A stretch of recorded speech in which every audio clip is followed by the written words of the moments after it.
H.0.G Kash P. H.0.G.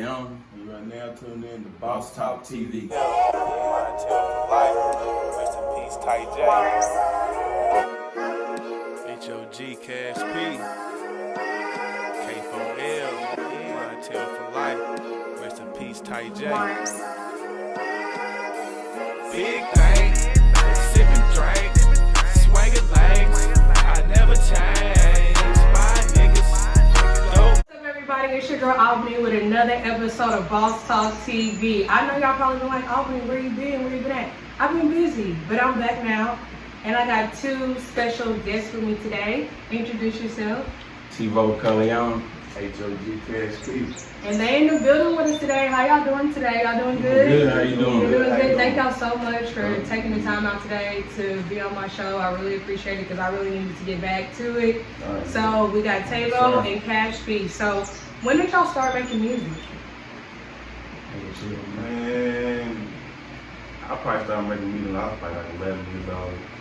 I was probably about 11 years old. I had an Uncle Porky that in Indiana, he's had his own studio and he was doing music, you know, so he put me in the studio like 11 years old. Uncle Porky. Shout out Uncle Porky, man. Hey, you know I'm telling the truth, man. So you was 11 years old. 11 years old. And what about you? I probably started about 12, 11, 12, around that area. Yeah. I was listening to a lot of music I probably shouldn't have been listening to. And then I just kind of figured it out, you know what I'm saying? So was these like the late 80s, early 90s? Like, nah, it was kind of... What years? It was kind of mid 90s when I figured out I could do it. You know what I'm saying? Yeah, mid 90s. Yeah. So how did y'all know y'all could rap? Y'all like, how old was y'all when y'all first got in the booth? Y'all was like, yeah, we can do it, or like it took y'all some time to get. I ain't gonna lie, my first little shit I did with Uncle Porky was whack. That shit, I wasn't rhyming, it was horrible, you know what I'm saying? I had a lot of other family members that rap too, you know, my older cousins, my Uncle Bo, all of them was already doing it, but I knew that they were doing it, so I seen them doing it, so I believed I could do it from them. But when I first did it, I was like, shit, I'm whack. I ain't good at all, this ain't my thing, you know what I'm saying? But I just stuck with it and got better over the years. It got better and better. Yeah, I knew I could rap. I used to listen to Bone Thugs and Harmony, and I learned the words so easy. And I was Bone like, Thugs? yeah. Bone Thugs. And I was like, man, if I can learn this right here, because you know they was rapping fast or whatever. Yeah. I was like, I know I can put my own words together. So we had, if you remember Tila, Showing Up, they had instrumental. That's when you had the tapes. You had the instrumental on the B side. So I just started rapping to that, and then I finally put it on paper. You know what I'm saying? So y'all prefer writing over freestyling? I do. I like to write. Yeah. I like to write. You like to get when I get, because you know nowadays everybody's I'm a freestyler, I ain't gonna write it down. Yeah. I mean, think about freestyle. Okay, so let's talk about Clientele for Life. Where did that name come from?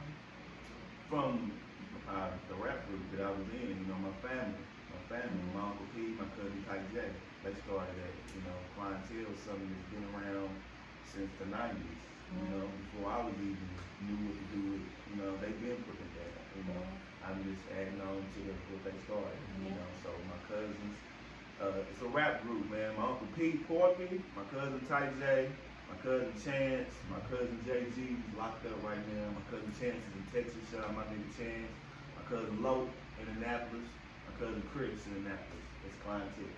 All family. So explain this project compared to your other projects. You know? Yeah. Right. And that's his uncle, by the way, y'all. Yeah. T-Bo. So explain Clientele for Life. Like, what makes this album different from any other album that you put out before? I feel like it's a tribute, it's a dedication to somebody I lost. It's more pain, it's more me laying out my, you know, what I'm going through, what I've been through. Your emotion, your feelings. My emotions. Yeah. Compared to other projects was like more fun. That was too, but yeah, my first project, I dropped a project, Gotta Get Mine, back in 2018. That was my first project. And that was more me fun, just, you know, up until that point, my whole life up until that point, just having fun, streets, just, you know. But this was more got a story and meaning. did it take you to do this project?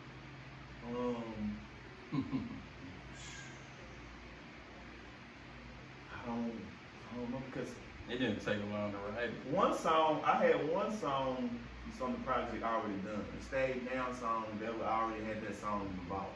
Other than that, the other songs I wrote. So I would probably say it took me probably a month to rewrite it, all of it. Probably a month. So that's writing, producing, recording. Yeah, probably writing it, and then probably another month is going to the studio. Like I said, we write all our songs before we even go to the studio. You know what I'm saying? But then I think I had most of it wrote within that month, and then I added a tribute song to my cousin. You know what I'm saying? So within 2 months, I had the whole project done. That's not bad. 2 months. Yeah. Can you talk about the Viva Change video? It never changed. Never changed. Ah, man, that video. That's the new video we got out, man. Go check out our new video. Go check it out. I really like this song, Never H.0.G, Change. Kash and T-Bo, Never Change video. And that video was actually shot at one of my homeboys, man, CBD dispensary shops. Shout out my nigga King of Beats, man. Where's this shop at? It's out there off Louisville Road, man. Okay. Yeah, it's called Top of the South, CBD. You know, he got the smoke shop and he got the studio in the back, you know, so. That's actually where we shot this video at. You know, he was my engineer on this project, and he was, thankful enough to let us come in there and shoot our video, man. So I appreciate that. So who directs your video? Actually, we direct our own videos. We direct our own Really? videos. Like, Edit? shout out Digital Lot. Now, Digital Lot, Yeah. he puts it together. You know what I'm saying? But every video me and both of them did, we Kind of tell them like, we make our own we kind of scenes, vision it, like, set up we our want own to do this. scenes. Oh, okay. Yeah, we That's direct our own cool. videos. But he puts They it do. together. They direct everything, y'all. They even gave me the questions. Like these artists is different. Like, a lot of young people nowadays dealing with mental health, suicide rate has been up. What advice can you give the youth about haters and the negative energy about not letting it get to you but keep pushing? Like, what advice can you give to them about the haters and for them not to want to give up? I would say, first off, find some hobbies and stay out the streets as much as you can. Like, just find, if you got hobbies, and you stick to those hobbies, then you won't be in the streets. You know what I'm saying? Because that's what I did. I had to find working out, stuff like that. The studio, you got to find something that can get your interest, and you got to stick with it. And then as far as the haters, man, I even put your shades on and throw the deuces. You know what I'm saying? I feel like you gotta have tunnel vision for anything you trying to do in life. You can be working in McDonald's, you can be the best cook. The motherfuckers gonna hate on you. Like your burgers is too. You know what I'm saying? It's just anything. So I feel like anything you're doing in life, you gotta have your tunnel vision. You can't worry about what the negative people say.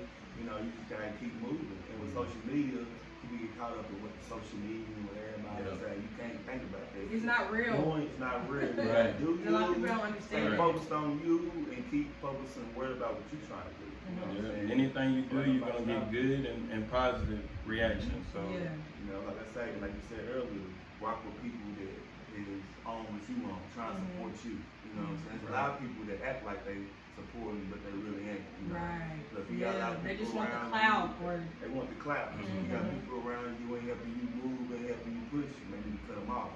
You know what I'm saying? Maybe weak links. You know what I'm saying? yeah. And everybody ain't meant to go to the top with you either. You gotta realize that. And it hurts You sometimes. gotta shake some friends, family. And it hurts.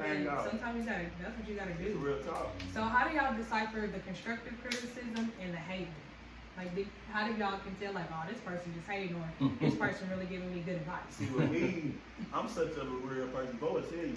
I would tell you before you tell me that my song's right. That's good. I'll do a song, Bo, I don't like that motherfucker, bro. I don't like that song that I did. I don't like it. You know what I'm saying? I critique myself, so I know what's jamming and what's not. I know if I do a song and the motherfucker's not jamming. I keep it real with myself.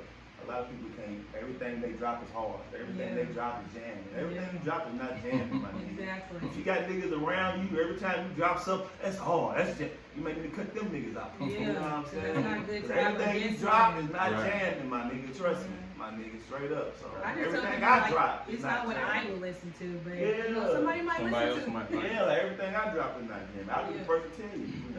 I'll tell you a thing about that too, man.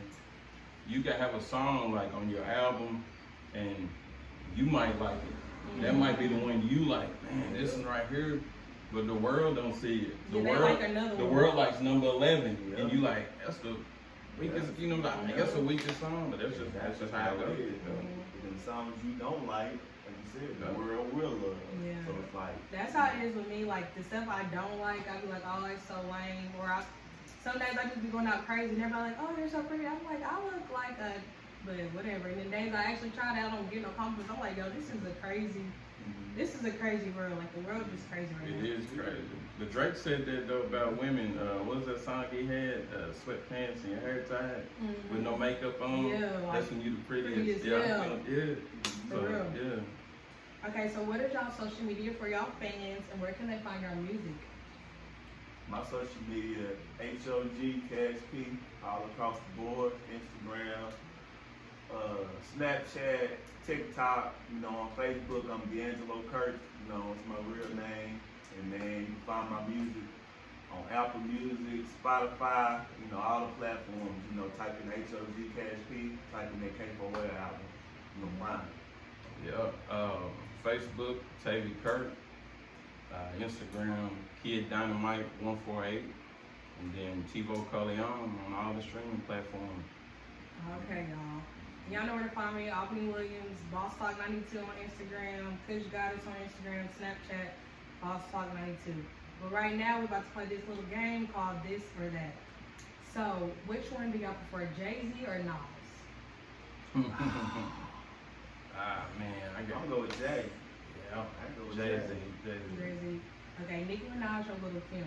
Nicki. You not Lil Kim? Or Lil Kim? I gotta go with Kim. Yeah, because she was Cause the she's one. the original. Okay, Drake or Wayne? I gotta go with Wayne. Wayne. I go with Wayne. QC or CMG? CMG. God. I'm gonna say CMG. I'm gonna say CMG. Okay, so was y'all Bad Boy or Death Row? Death Row. Yeah, I was Death Row. Okay, so let's get into some producers. Dr. Dre or Timberland? Dre. Yeah, Dre. Dre, y'all like Dr. Dre? Yeah, Dre. Alright. Now Timberland's a beast too. Yeah, Timberland. But Don't get it twisted. Dre's that man. Okay, 90s rap or early 2000s rap? For me, 90s. I gotta go with 90s. 90s, yeah, it was just That's a what whole... molded me. Yeah. Okay, so that's it, guys. Thank y'all for watching. Make sure y'all subscribe to my YouTube channel, Albany Williams. Thank y'all so much for coming on my show. Thank you for interviewing us. You welcome, Kash B. Make sure y'all go check out his album, Clientele for Life. He got one coming mid-September. Yep. Made for Success. And y'all make sure y'all tune in and be on the lookout for us, okay? For sure. Bye.